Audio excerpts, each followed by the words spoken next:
Hi. Hi. Welcome. We missed you. We did miss you. It was weird not doing it last week. Though we did have fun camping. We did. Though it did rain. It hailed. It hailed. It rained. It rained small ice balls, which is not rain. Well, it also rained. It also rained. So yeah, hope you had a great 2 weeks. We're excited to be back today to talk to you. We talked last week about how we were going to start diving into Terry Real's book, The New Rules of Marriage, which we're really excited about. And then we got an email from a listener with some questions, and that led us to decide that today we're going to talk about grief. Yeah. So it's a really important aspect of relationships. Grief is tough. It is tough. It's uncomfortable. When is a time where you have experienced grief? I mean, how do I just pick one? I feel like grief is just intermingled throughout your life in so many different ways and in so many different circumstances. I mean, is there a moment that specifically stands out to you as like a moment of grief? I mean, just recently when we had our miscarriage, that was a very poignant grief that I had never experienced before. Grief isn't just a one size fits all. Everyone experiences it the same, nor will you experience it the same throughout your life, depending on the different circumstances that create that grief. Yeah. There's grief of losing a loved one or death. What was it like going through the miscarriage for you? We did an episode on this. We did do an episode. Yes, we dived very deep into this on the podcast, but it's hard to describe. It just profound sadness. Yeah. I mean, it was really sad. Yeah, I know. There's a couple of times that stand out for me. Like one is breaking up with the fiance that I was engaged to before I was married to you. Mm-hmm. That was really hard. Yeah. Yeah, I think breakups can be really, really difficult. And I know we have a lot of like YSAs who tune in. Right. And they've gone through breakups or are going through them. And it's brutal, man. Yeah. I remember when I broke up with her, like coming home and I was just sobbing. Mm-hmm. And I distinctly remember like turning on the shower and just laying down in the bottom of the shower for like an hour and just letting the water just pelt me. And I was curled up in like the fetal position. I couldn't even stand up. And I just laid there and cried and cried and cried. And then I laid in bed for like 2 or 3 days and barely ate, barely drank. I remember my dad came in my bedroom once and said, "You need to get up." And I'm like, "No, I don't." And he's like, "You need to get up and you need to get over it." And I was so angry at him for saying that because I just didn't feel like I was depressed. Mm-hmm. That was really hard. And then this week has been kind of a rough week for me, but in a really different way. I had a friend pass away, and her name's Tiffany, and we dated in college. We were really close. We talked about getting married, and I didn't really deal well with that relationship. I didn't handle the breakup well. I don't know. I don't want to go into too much detail, but like, I was feeling a lot of, I had some like questions and some things that I wanted to talk to her about, but I didn't have the courage or the words to talk to her. And so I just said, I think I need a break to kind of sort through some stuff. And then I kind of just disappeared. Mm-hmm. And I know that was insanely painful for her. And then she ended up going on a mission, came home. She got married, had a kid, and then recently passed away from Hodgkin's lymphoma last week. And we had reconnected between our breakup and now.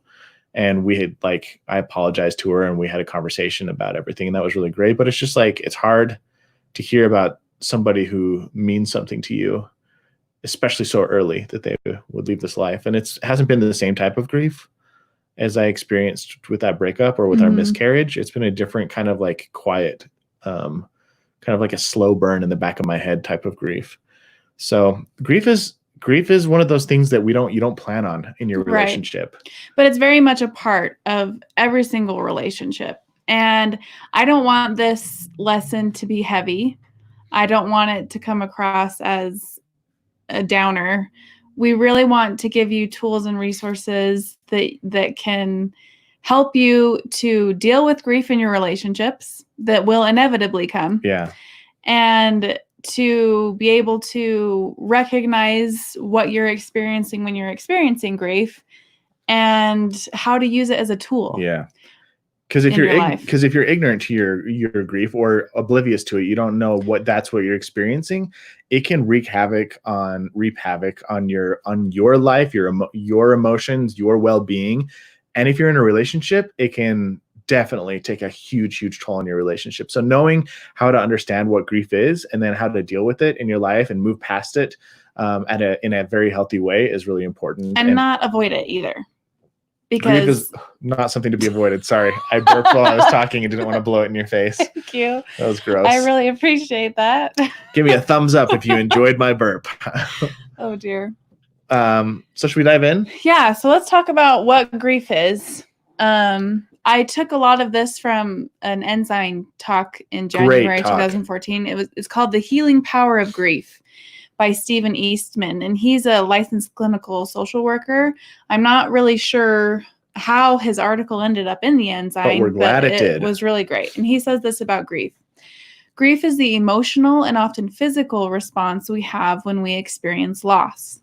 The more profound the loss, the more profound the grief will be. Grief can involve virtually every emotion, or it can leave us feeling numb and disconnected from the world around us. Manifestations of grief may include hopelessness, anxiety, anger, denial, guilt, incapacitating fatigue, difficulty in controlling emotions, lack of concentration, loss of interest in people or activities, and feelings of being overwhelmed. So how many can relate to those manifestations of grief that Stephen mentioned in this article? I can relate. And do you know what I thought of actually while you were reading that?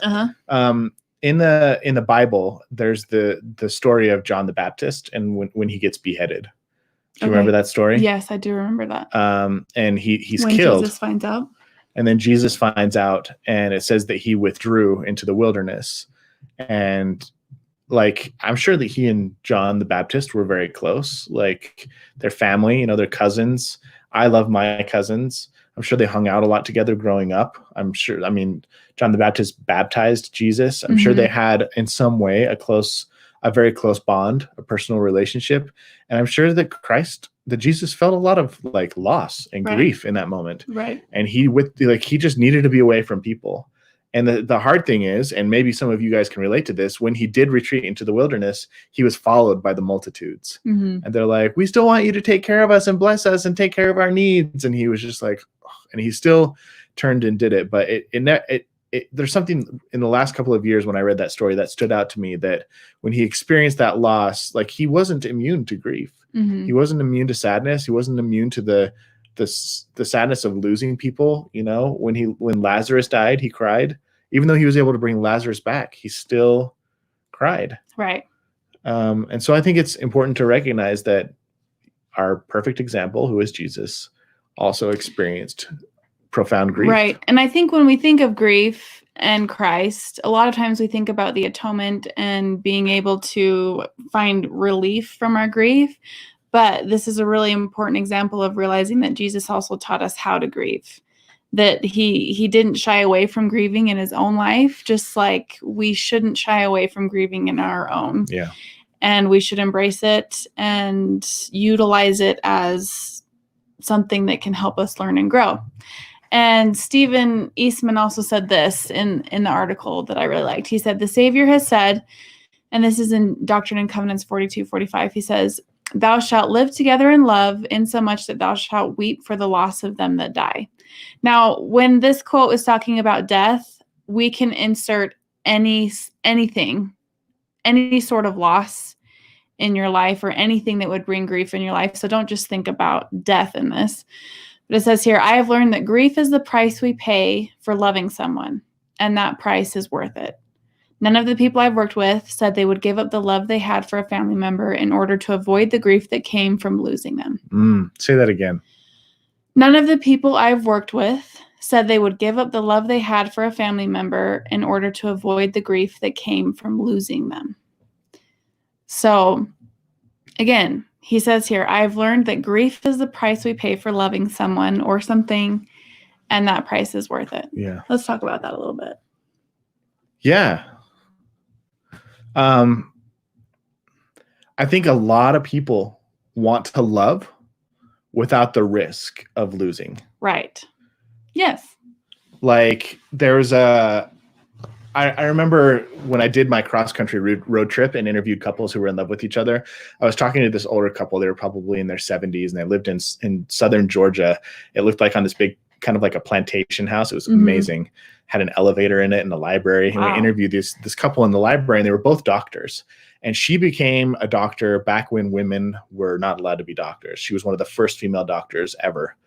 And she was the only woman in her class and went through a lot. And they overcame a lot of adversity together. And when I asked them, what advice would you have for married couples to have the type of marriage that you guys have had that has lasted literally decades? She said, don't be afraid to be the one who loves the most. Don't be afraid to be the one who loves the most, which sets you up to be the one who gets hurt the most. And I remember growing up here having people say, hey, the person who cares the least has the most power, Yeah. And I think that there's a fear of really swinging for the fences in your relationship. There's a fear of putting it all on the line and saying, I'm going to go for the grand slam here, because if you do and you miss or you fall on your face, it hurts. Yeah. Man, it hurts. Yeah. It hurts. And it's especially hard if you've never hit the grand slam before and you keep swinging for it and missing. Like it's hard to keep stepping up to that plate and swinging. And I think that happens a lot in our dating relationships. 100%. Talk a little bit about that, because I know you experienced a lot of that. Oh, it's just not getting married till 32. Well, yeah, I had it was a mixed bag for me. It was complicated because I think in hindsight, a lot of the times that I broke up with girls that I was dating, and then I would tend to blame the girl. Yeah. And in hindsight, I look back on my life and I realized that a lot of the reasons that my relationships didn't work out, I'm glad I ended up with you, by the way. I'm glad you ended up with me. Is that I didn't have the skills to create the type of relationship that I wanted. But there were also times where I would be dating, and it just seemed like I couldn't find anybody who wanted what I wanted. I mean, if you can relate to that, type in the comments, like, that's me. You're asking people. I was asking out people on dates. I was, trying to like establish something, trying to find somebody who wanted something serious. And it seemed like everybody was wishy-washy. Everybody was like, I don't know. A lot of people were non-committal. A lot of people like didn't know what they wanted, or were scared to want something more, or to be honest about wanting something more. And it was just really hard and discouraging to go on date after date after date and feel like everybody was playing really small and everybody was really scared of taking risks and really scared of like saying what they wanted. And it gets hard to stay in the dating game. Well, and again, it's that risk of grief that is so scary when taking on dating relationships. And I was watching this kind of experiment that had to do with why in our society today there's so many meaningless hookups, so many like one night stands, and all these things that are the exact opposite of having a meaningful relationship. And when you really got to know people's motives behind like just going to a bar and picking up the first person that they find, and then the next day doing it all over again and finding somebody different, when you talk to these people and really got down to the root issue here, it was the fear of being hurt. It was the fear of rejection. It was the fear of of falling for somebody and then having it not work out. Again, it's this fear of grief. And so that's why in the society that we live in, we see so much of this. And in order to be able to have meaningful relationships, you have to be willing to risk getting hurt. And recognizing that getting hurt, though it's hard and super uncomfortable and we don't like it and we want to avoid it at all costs, it is important. Why is it important? It is important because to the degree of which you are capable of experiencing grief is the degree of which you're capable of loving. What do you mean by that? So it's kind of like this spectrum to the degree of which you allow yourself to love someone is the degree of which the joy you can feel in that relationship, but it also is the degree of which you can experience pain if that relationship ends. I love that. So like in your relationship, what you want to experience is you want to experience trust, right? And you want to experience connection, and you want to experience this like deep, profound sense of somebody really knowing exactly who you are, and that they accept that and love that no matter what. But you can't have that without taking off all your armor, more armor than you've ever taken off before, and standing in a sense naked in front of this person, not able to hide your flaws, not able to hide your insecurities, not able to hide your weaknesses, not able to hide the things that are vulnerable for attack. And when you do that, it gives like, this is powerful. Like this is why the story of Adam and Eve, I think, is important. Is, Adam and Eve partook of the tree of knowledge of good and evil. Right. And what was their first reaction? They were embarrassed because they were naked. And then and then what did they do? They ran and hid and covered themselves up. I'm trying to get where you're going. No, this is great. You were perfect. So I just want you to understand, like, what they learned, the knowledge of good and evil. What Adam and Eve learned is they learned that they were naked, and they learned that they were vulnerable. And knowing that you're vulnerable makes you conscious of how you can hurt other people, because you know how you can be hurt. And so your instinct immediately, when you know how you can get hurt, is to cover yourself up, protect the areas that are exposed to threat. That is a natural human instinct. That is what the knowledge of good and evil was that they learned. They learned that they were capable of being hurt, and therefore capable of hurting each other. Right. And so they hid and they covered themselves up. Right. Like, that is the lesson. And in the end, what did Eve say, though? She said, it's better for us to feel sorrow. I can't remember. I'm blanking on the exact quote she says, but it's better to feel sorrow. The point here is that in order for us to have the type of love and closeness that we want, we have to be able to take that stuff off. Right. We have to be able to stand naked, naked and literally naked in front of the person that we love, and trust that they're not going to take advantage of that. Right. And that is a terrifying thing to do. Someone explained it to us once of putting your neck on the guillotine and then handing somebody else the rope and trusting that they're not going to drop it. And that is terrifying. And the truth is that sometimes the rope's going to slip. Right. And that is the reality of love. And so you're right. Like, unless you are willing to take that risk of getting hurt, you can never experience that deep desire to be fully known. Right. This was totally me in my dating relationships. I would go on maybe 1 or 2 dates with somebody, and then when we started getting closer, or I started seeing potential there, I would immediately shut down. And this happened with us. Do you remember? Well, yeah, tell the story. So we were friends for a long time, and then Nate started taking me out on dates, and we started having a really good time together and started having a lot of fun. And I started noticing how drawn I was to him. And as soon as I became aware of that, I stopped talking to him. I stopped answering his phone calls. I stopped replying to his texts because I was terrified. And I wasn't necessarily conscious of this. In my head, I was thinking, I just don't want to date Nate. He's shorter than me. Not true. I convinced myself he was shorter than me. I had all these excuses. He's older than me. He's way too old for me. All these things I would try and convince myself, when underneath all of that was this fear of, hey, there's actually potential here. And Nate called me out on it. And he called me one day and was like, hey, you're kind of ghosting me. I thought we were having a good time. Is this something that you want? Do you remember the very first conversation we ever had on that camping trip? Oh, I do remember. The very first conversation we had, Angilyn kind of broke down into tears. She had a crush on another guy, and she was talking about how every time in her life she sees an opportunity in front of her and she kind of squanders it. Right. She would sabotage herself. I would self-sabotage and miss out for the fear of actually having something. Right. What were you afraid of? Like, why would you miss out? Why would you sabotage yourself? I was afraid of that grief of a loss, because I had experienced breakups in the past that just devastated me and were super hard, including an engagement. Nate was saying he broke up an engagement, and I also broke off an engagement, and that was one of the hardest things I'd ever been through up to that point. And because of that,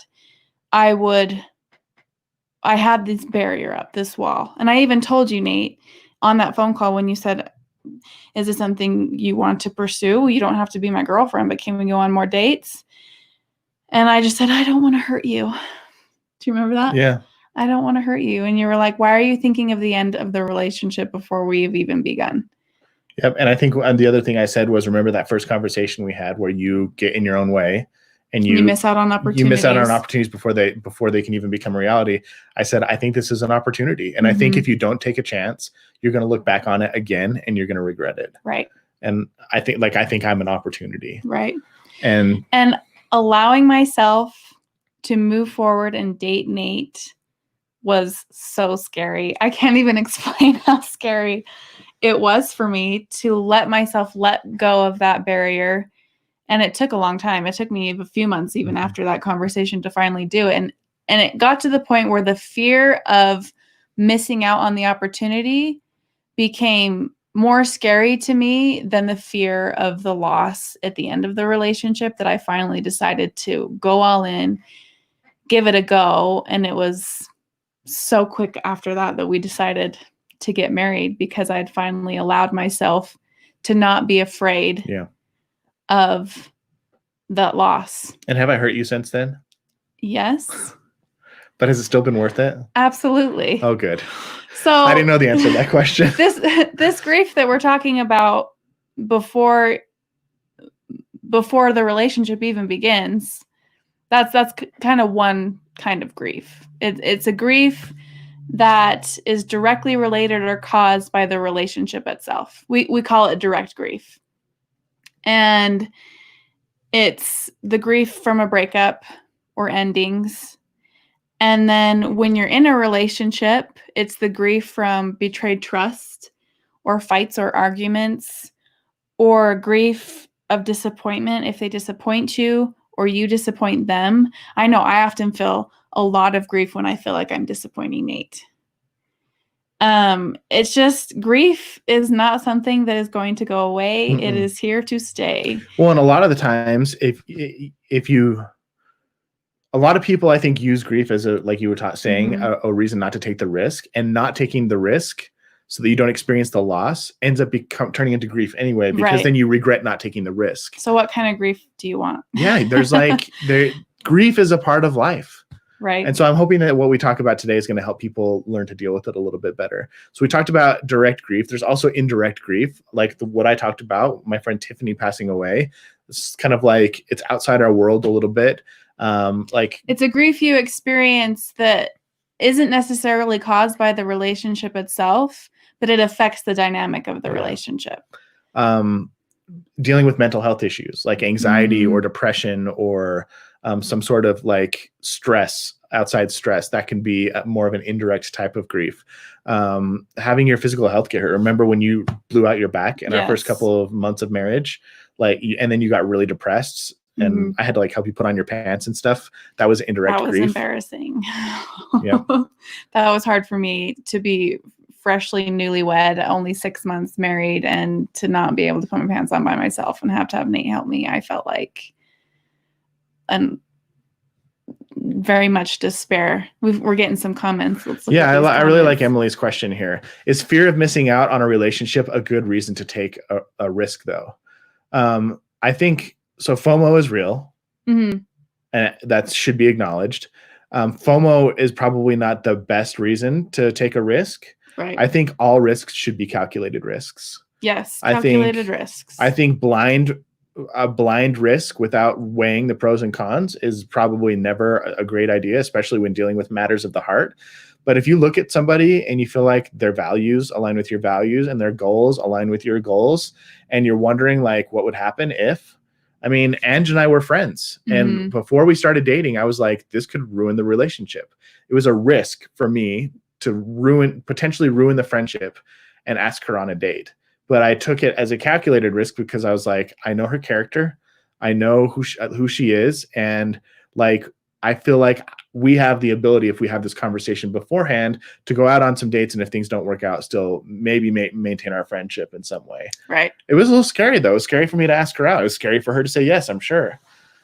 So I would say FOMO is not the only reason, or would not be FOMO is not a good reason in and of itself. Right. But if there's somebody in your life that you think there could be a connection with and you're really curious about it, and maybe you've been putting it off for a while, like, give it a shot. One of the advice that I give to single people is if they feel like there's a little bit of potential in a relationship, and I started doing this when I got into my 30s and I started getting more serious about dating, is I date a girl, and if we went out on a couple of dates and it went well, I'd say, hey, how about we do a test run? Like, this is not an obligation, but like, let's date exclusively for a month, pretend like we're boyfriend, girlfriend, see how it goes, and then put a date on the calendar where we reconvene and we talk about whether we enjoyed it or not, and whether we want to keep doing it or not. And if not, no hard feelings. But like, let's test it out. And there's so much pressure, I think, with like all the apps and everything to constantly have somebody in your rear view mirror or somebody on the side that you're also dating while waiting for something to work out with somebody else. I think there's something beautiful about taking a risk and putting in the practice. We got Zach on here too. Hey, Zach. My opinion, there's always going to be somebody better.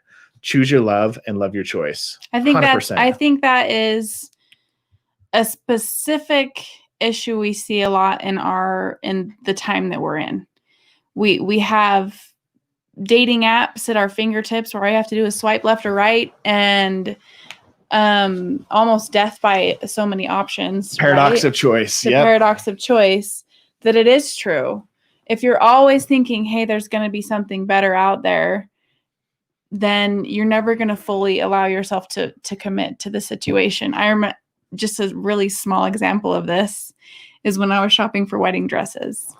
And I think that I ended up going with the first wedding dress that I tried on, and everyone kept telling me, you need to try on other wedding dresses. You need to go to other stores and you need to research all your options. And you need to make sure you know exactly what you're looking for.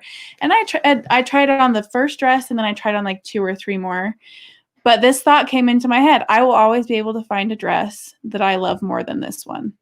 And once I find that dress, I'll always be able to find a dress that I love more than this one. Right.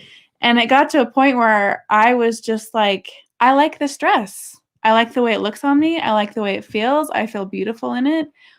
I am going to commit to this dress and go for it. And that's what I did. And I feel like it's the same with relationships, like Zach is saying. There might be somebody who checks your boxes better or has a different quality that maybe this person doesn't Maybe have, they're more financially secure, or maybe their family growing up is going to jive with you a little bit better. Maybe they're a little bit more attractive. Maybe their sense of humor gets you a little bit better. But like, it honestly, what it boils down to is there's never going to be somebody who's a better overall match. It's always going to be trading one thing for another. Mm-hmm. You know, you could absolutely have traded off somebody who was better looking than me and found somebody who was like jacked and like, you dated a lot of like pretty buff guys, athletic guys. I'm like dad bod. I'm not ashamed of it. It's just kind of who I am. I'm a little more fluffy. I'm less coordinated. Like I don't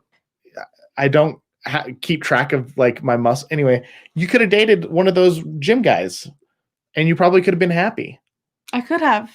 But you would have missed out on my charisma and my sense of humor and my compliments and this podcast. Right. Because this is everything to us, guys. Us talking to you right now. Honestly, though, looking back at how close I was to letting you pass me by makes me sick to my stomach. It really does. How easy it would have been for me to say it's not worth the risk of getting hurt. It's not worth the risk of feeling the pain. And I would have missed out on what is my greatest joy in life, which is being married to Nate. That's so sweet. I love you. So that's why this topic is so important. is allowing yourself to experience grief because the reward on the other side of grief, or the reward in the midst of the risk of grief, has the potential to be more than you ever imagined it could be. And like Nate was saying, sometimes that means giving it a month. And maybe at the end of the month, you decide this isn't what I want. Okay, well, at least now you know. And you won't ever look back and think, what if, you know? So let's talk about how grief shows up. Great. I feel like one of the things that's important to know is that grief isn't linear. It comes in waves. And because there's the stages of grief. Right. And there's 5 stages of grief. What are those 5 stages? Well, we have them written right here. They're denial, anger, bargaining, depression, and acceptance. And we can delve in a little bit deeper to that. But just because there's stages of grief doesn't mean you're going to go move through the stages in a linear fashion. It doesn't mean you're going to experience all of them. Maybe you might experience all of them all at the same time, or one of them and not others, or maybe you'll be totally fine and then all of a sudden it'll hit you. So denial is the first one. I'm going to type these in. You want to start talking about denial? Well, going back to what I was talking about in regards to that experiment that was done based on our society and the one-night stands and the meaningless relationships and the meaningless hookups, a lot of these people, I think, were in denial of the grief that they were in. They were in denial of the feeling of loss that well, this isn't really happening. Denial is a way of, I think, trying to avoid admitting that what you're experiencing really is creating loss. Yeah, I think it's a way of slowing down the pain. Right. Like, I think it's a psychological mechanism that we have built into us to protect us from experiencing all of the loss all at once. Mm-hmm. Denial is the idea of like, he didn't really break up with me. He'll call me back tomorrow. Or they didn't really fire me. They'll probably want to bring me back when they realize how valuable I was. Mm-hmm. You know, there's this sense of like, yeah, but did it really happen? Like, really? Yeah, like maybe this was just another fight. Even when you hear somebody pass away and it's like, wait, no, this isn't real. Right. And then you pick up the phone to text them and then you're like, it's like, no, this isn't happening. You know, yeah, it is a defense mechanism. Yeah, it was, I remember like in their first 3 years of marriage, I lost 3 grandparents. Yeah. And I think like my initial reaction has always been denial, like just to kind of create some space between me and the actual event. Well, and I think even not necessarily denying that what has happened, but denying that it's affecting you. Yeah. Like, this isn't a big deal. I'm good. I'm fine. We were dating for 7 years and then we broke up, but I'm good. I'm fine. You know. Did you date someone for 7 years? No. Oh, okay. I dated someone for a really long time, though, like 4 years. Should we talk about anger? Yeah. Grief can make you very angry. You can end up being angry at the one that caused you. This is why I think a lot of times when you see people in breakups or experiences like that, there's a lot of hard feelings. Like you're angry at that person that they've created this grief in you. I was angry at myself a lot when I experienced grief in dating. Yeah. It's like, why did I screw this up again? Why did I make this mistake again? Why did I drop the ball again? Why does history keep repeating itself? Anger at God. Anger at God. That he's letting you go through these things. That is not uncommon. That's very common. Yep. I think anger can come about by just like having a shorter temper. Like it's easier just to, when maybe you're feeling impatient or tired, or you're having a conversation with someone and you're just like, I just do not want to deal with this anymore. Mm-hmm. And you're just way more short-tempered. That is totally a normal thing when you're experiencing loss. And it's important to remember that, because if you have a partner, for example, who's grieving and they're just not fun to be around, it's easy to take that personally. Yeah. It's easy to be like, why are you treating me like garbage? Yeah. But if you remember like, oh yeah, you experienced an extreme loss and you're going through the stage of anger right now, it's not about you, it's about the loss. And that can be a helpful distinction. It's probably extra hard though when the thing that they're grieving is something that you did to them. Like, that's hard. Like an infidelity. But that will happen. Not necessarily infidelity, though that is a risk. In any no one's immune to that kind of a risk. But you will hurt your partner. Yeah. You will disappoint your partner. Yeah. You will do things that make them very sad and will make them grieve, even if it was unintentional. Yep. You will. It will suck. It will. It does. But if you can move through the stages of grief and learn to forgive, we did an episode or a lesson on forgiveness that was really great that you should go back and check out. That can help you move through these stages and not, some people set up camp here. Yeah. Like some people set up camp in anger and they just are angry forever. It's unfortunate. We see this sometimes in a lot of our families' relationships if they've experienced divorce and there's co-parenting involved or things like that. And it's been really, really sad for us to see people set up camp in the angry stage. They take revenge on each other, Yes. use their kids against each other, milk each other for money. Like they're not nice to each other. So it's important to say that. And it happens to really good people. It does. And it's also important to say that feeling anger in a situation of grief is not bad. It's not a bad thing. It's just what you do with it. Being able to experience the anger and move through it and allow yourself to feel that anger in a healthy way will help you move through that grief. So it's not necessarily a bad thing. It's just how you choose to manifest that anger. Definitely. Emily submitted a question, but I want to get to it as soon as we get through the last 3 stages of grief. Great. If that's cool. Yeah. So hold up. Next one is bargaining. What does bargaining look like? I think when you're experiencing a loss or experiencing grief, you're also experiencing a lack of control. Like you're feeling like your life is out of your control. A lot of times the things that happened to you were out of your control. Maybe they weren't. But bargaining is a way of saying, well, maybe if I had just done this, this wouldn't have happened to me. If I had just texted her more often than I did, maybe she wouldn't have broken up with me. Or if I just told him that I loved him one more time, maybe he wouldn't have taken his life. Right. Things that even though they're not necessarily helpful, they help you feel like you have regained a sense of control. Like maybe you did have some control in this situation. I know when I got into the bargaining stage, especially in past relationships, a lot of it was bargaining with God.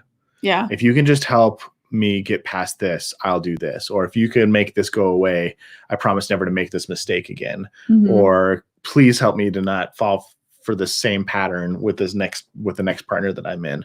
Right. Definitely bargaining that happens with God, especially if you're religious. Depression. This is something we know very well. Just the profound sadness. This to me is like when reality sets in. Yeah. You've done a little bit of, and it can have, once again, these don't have to go in order, but for me, it's like after I've gone through some denial and some frustration and anger, maybe anger and depression swap back and forth a little bit. But once the reality is set in that I have experienced a profound loss, I kind of like wall myself in my bedroom for a little while and just like, I'm sad. Yep. I'm sad. Yep. I'm just not fun to be around, just depressed, low energy, and tired. This can be a stage as well where you start losing hope. Yeah. This can be a stage where you start to lose hope. Yep. And the last one is acceptance. And I really like the word acceptance because it's not that the grief is going away. It's not that the situation is going away. It's not that anything's changed. It's just that you've accepted this as a part of your life. Mm-hmm. You've accepted the grief, the situation, and it's kind of brings back the hope and brings back the peace and helps you know that things are going to be okay, even if they're different. Yeah. And acceptance doesn't mean everything's better. Right. Acceptance is just acknowledging like, this is my new normal. Mm-hmm. This is life now. And it's a part of my life. And now it's time to kind of start moving forward. Right. So those are the 5 stages of grief.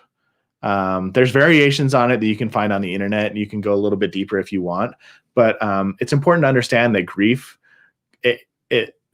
as a whole has lots of parts to it, and those parts come in waves, and they don't necessarily come in order. And if you're in one of those right now because maybe you went through a breakup right before COVID hit, or maybe you're in the middle of COVID and you've got you're quarantined and you can't have social interactions and it's really hard, or maybe you're walled up with your family and some of those relationships are strained. Like those are all reasons to grieve. Maybe you're watching what's happening right now, some of the social injustice that's happening right now, and that's causing you a lot of pain, and you're like feeling depressed and you're feeling a little confused. Like all of those things are things that can cause you to grieve on a small or a large scale, depending on your life experiences, and understanding what grief looks like and how to kind of move through it is really, really important. Now I want to look at Emily's question here, because I think it's a really great question. When you accept and are moving through the grief of your past, at what point do you feel like you knew you were ready to continue your healing in the context of a relationship? It looks like that question might be a little bit longer, but that's the whole part that's as much would show up that's here. How about you? I mean, I can answer this for me, but I'd love to, if you have thoughts. At what point did you feel like you were ready to move on after grief, like after a breakup?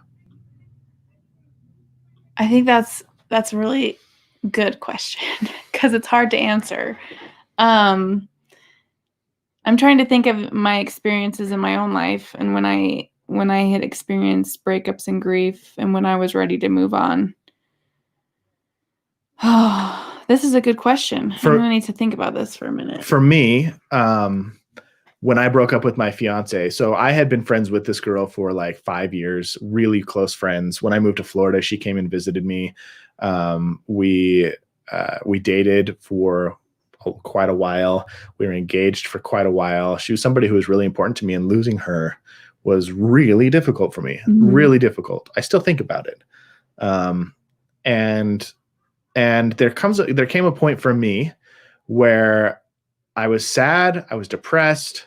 I had done the bargaining. I kind of gone through that for a little while. I had talked to a lot of friends. There's actually a link in the description of this video on both YouTube and on Facebook, where I talked to a therapist for an hour and we talk about getting over a breakup.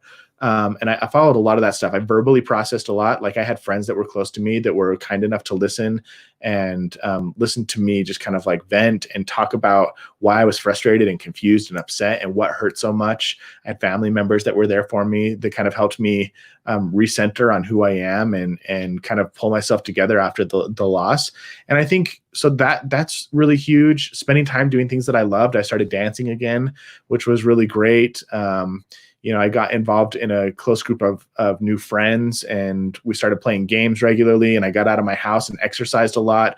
That was really helpful. I remember the first day I walked into the gym to exercise, I walked in and my coach looked at me and said, "Hey, Nate, how you doing?" And I just burst into tears, and she hugged me for like 5 minutes. And then I ended up setting a personal best for my back squat. I squatted like 340 pounds or something, and everybody's like, "Whoa!" Yeah, I just felt it. And so working out was really helpful. And then as I like processed all this stuff physically and mentally and spiritually and emotionally, I kind of got to this place where I felt like I learned a lesson. I learned that I'm resilient. I learned who I am. I journaled a lot and saw a lot of value in myself. I was able to see where I went wrong in that relationship and the things that I did really well. And I think once I kind of got clear on what the lesson was that I learned, it really helped me to kind of like have the confidence that I could go back out into the world again and try my hand at dating and finding somebody, even though subconsciously initially I was like, I don't know if I'll ever find somebody who measures up to her or whatever. I got that confidence to be like, okay, I do have great qualities. I can recover from this. I am worthy. I'm worthy of love. I'm worthy of being desired. I'm worthy of being in a great relationship. And when I got those lessons and got that kind of clear, that's when I was willing to go take the risk again. But it had to start with the journaling, the exercising, the processing, like talking to friends and family, maybe even talking to a therapist. It had to deal with like reflecting back on that relationship and going through the mistakes that you made and the things that you did right and being really honest with yourself. Like that honesty is power. And I feel like once you have that honesty with yourself and give yourself a little bit of time to go through these stages of grief, the natural consequence is that you kind of recenter and feel the ability to kind of re-engage with the world. Right. If you get hung up in grief for too long, I definitely recommend reaching out to a therapist. Definitely. That's also a really useful tool that I used is having a therapist kind of help me through some of those stages of grief to make sure that I wasn't missing anything. Right. And I think now that I've had just a second to think about it, I feel like this process was a different length of time for different relationships. Sometimes it was quick. Sometimes it took a really long time and I needed help processing through it with a therapist. But just allowing yourself to feel all the feels, give yourself some time. And then to me, there was never really like a situation where I felt like, yes, I'm ready after a relationship. I don't ever remember feeling that point. Because I think there comes a time where you just have to experiment and say, I don't know if I'm ready yet. Let me give Most this a try. Aren't ever ready for the important things in life. Right. Well, and sometimes it takes taking those first steps and giving yourself permission to try to see if you're really ready or not. Because I know I had situations where I was like, okay, I'm going to give this a go. And I'd go on some dates and be like, I need some more time. And so I think giving yourself that permission to see where you're at. And it's also okay to go out there and date just to get your bearings again. Like not necessarily to find a new partner, but just be like, I just need to get out and meet some new people and get back into this routine again. Right. I think that's appropriate. So before we wrap up, we're kind of winding down on time. I want to talk about what are the things we get from grief? How we can use grief as a tool. Because grief isn't just bad. Like we talked about all these big negative emotions, but grief can give you some really, really valuable things. By the way, do you guys like my new missionary attire? He wore this blue shirt on purpose today. You look like a missionary, honey. I'm so excited that missionaries get to wear blue shirts and no ties now. Yep, there you go. Anyway, so talk to me about how grief can be a blessing. So I've mentioned this before. I love the movie Inside Out, where you get to know all the little emotions that are in this little girl's head. And the joy emotion always is trying to leave sadness out and just trying to make sure that this little girl doesn't ever have to feel sadness. And by the end of the movie, when you go and you look at all of her really joyful moments, if you rewind even just a little bit, sadness is always there. And it always either stemmed from sadness or sadness had a role in it. And that was just so profound to see that, because I feel like it's so true in my own life. Grief can be a catalyst for so much growth in your life. And it can teach you so much about yourself. I find that in my own life, grief has been necessary sometimes to teach me a lesson. And when I look at my relationships, for example, let's talk about when I ended my relationship with the guy I was engaged to. So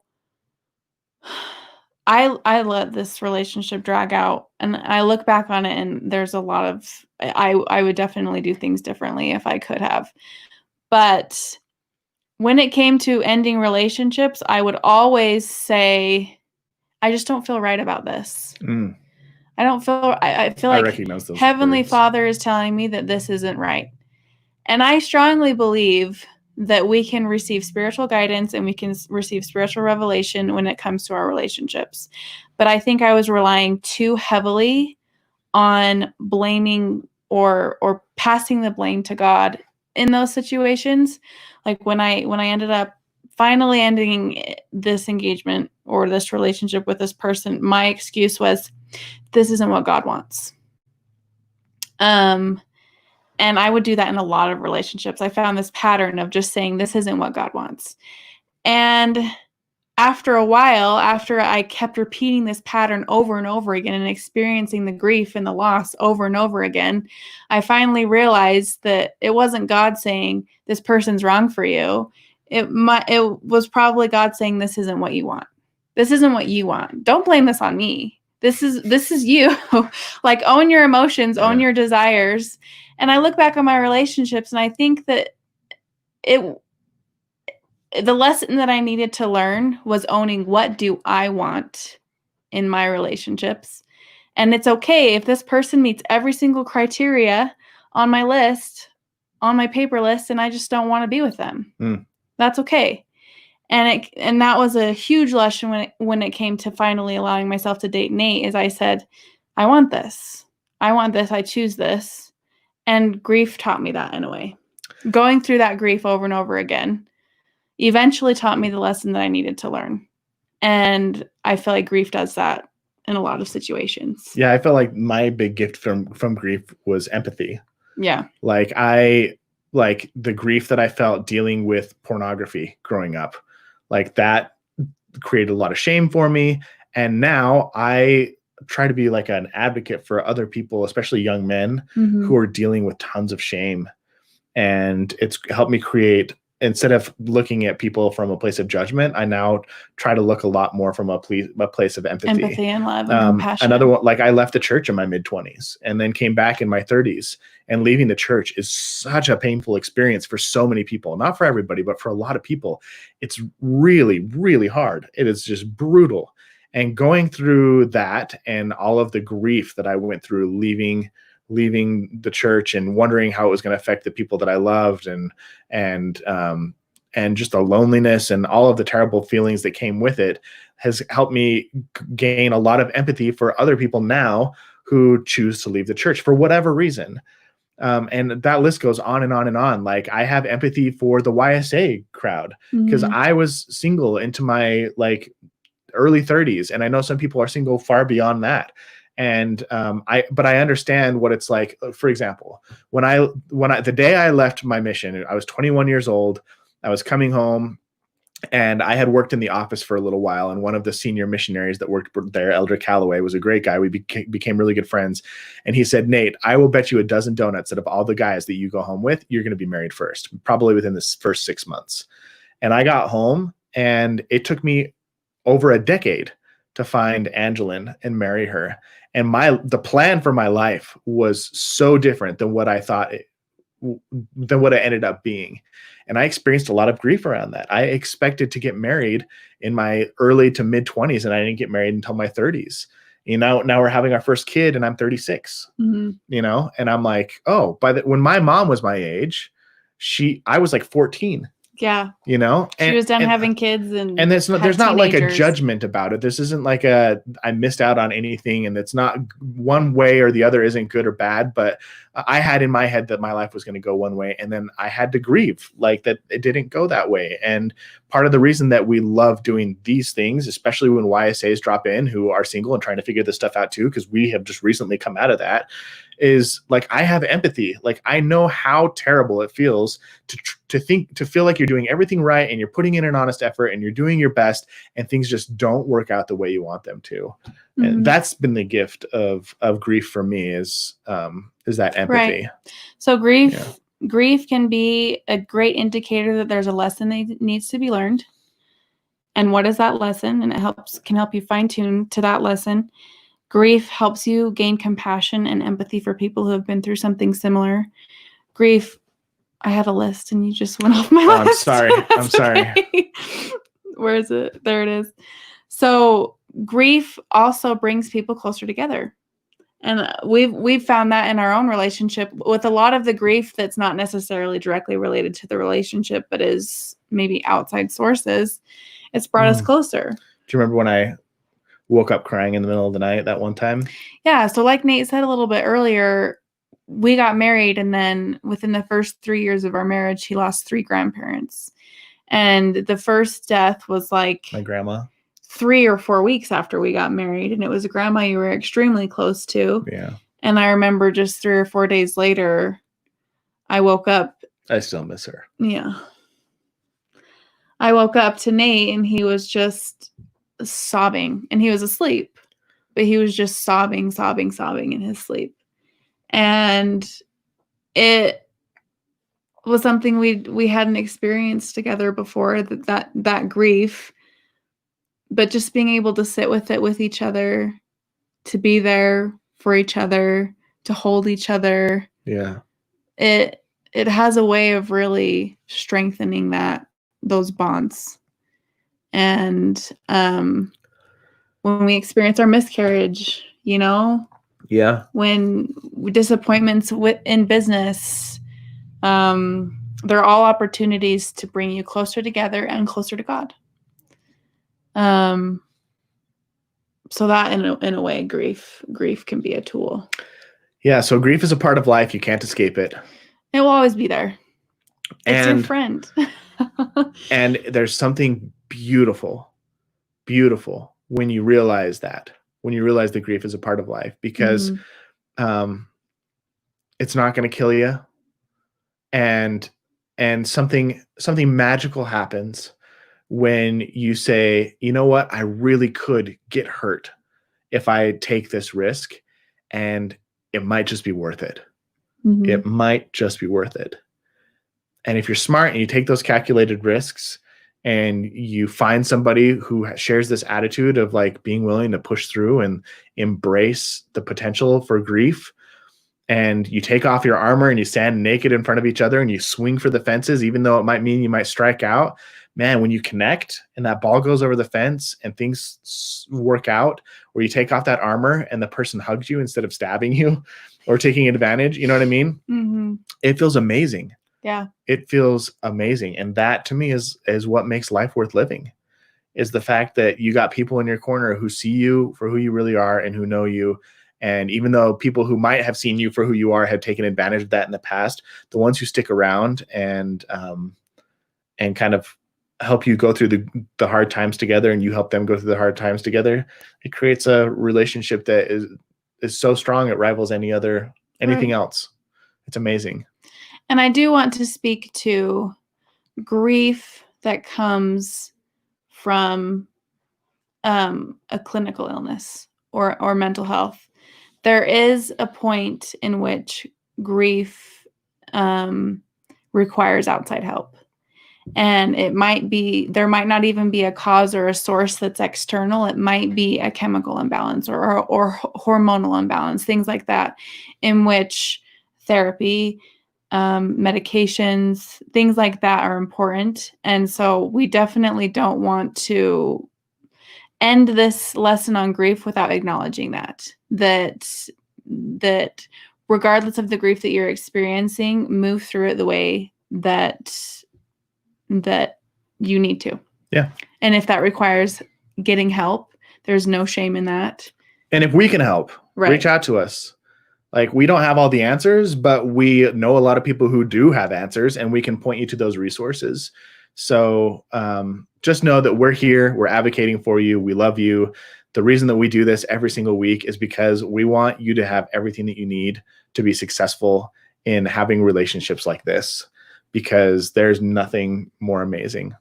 There really is nothing more amazing. And I'm glad that you took the risk on me. Thanks. Even though you almost didn't. Me too. All right, guys. We love you very much. We hope that we see you next week. Yes. Thanks for tuning in. We'll hang out for a few minutes. The lesson's over, but we'll hang out for a few minutes if you have any questions you'd like to ask in the comments. If you enjoyed it, please subscribe on the YouTube channel. It's probably over here. And on the Facebook page, give us a like so you don't miss another episode. And if you know somebody who would really benefit from this, send them a link. Let them know, hey, this might be worth watching. It could be helpful, especially if they're going through a breakup. That could be really, really hard. So, yeah. Should we hang around for a few minutes and see if anybody has questions? Yes, we can hang for a few minutes. Okay. And then I need to nourish and strengthen my body and do it the good it needs. Me too. Because I'm hungry. I'm thirsty. Is baby hungry? Baby's hungry. Guys, I got to just lay on the bed today and just watch this little baby punch Angilyn from the inside. And it's so cool. It is cool. Oh, man. It's cool to feel it. We're excited. Yeah, we're really excited. To be parental units. That's my favorite part right now. I just entered third trimester.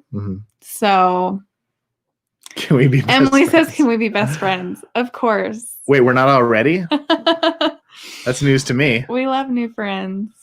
When quarantine kind of calms down, we should start having some of you guys over for dinner, and we'll do honestly, these conversations live. The reason we started this is because we have the calling of being the YSA ambassadors in our ward and our stake, and we were wanting to have stuff like this in person, doing getting together for a barbecue and having a quick lesson and then just hanging out, and quarantine kind of nipped that in the bud. But we did just get a barbecue. We did just it was Nate's happy first Father's Day gift. So Dad bod is not going away anytime soon.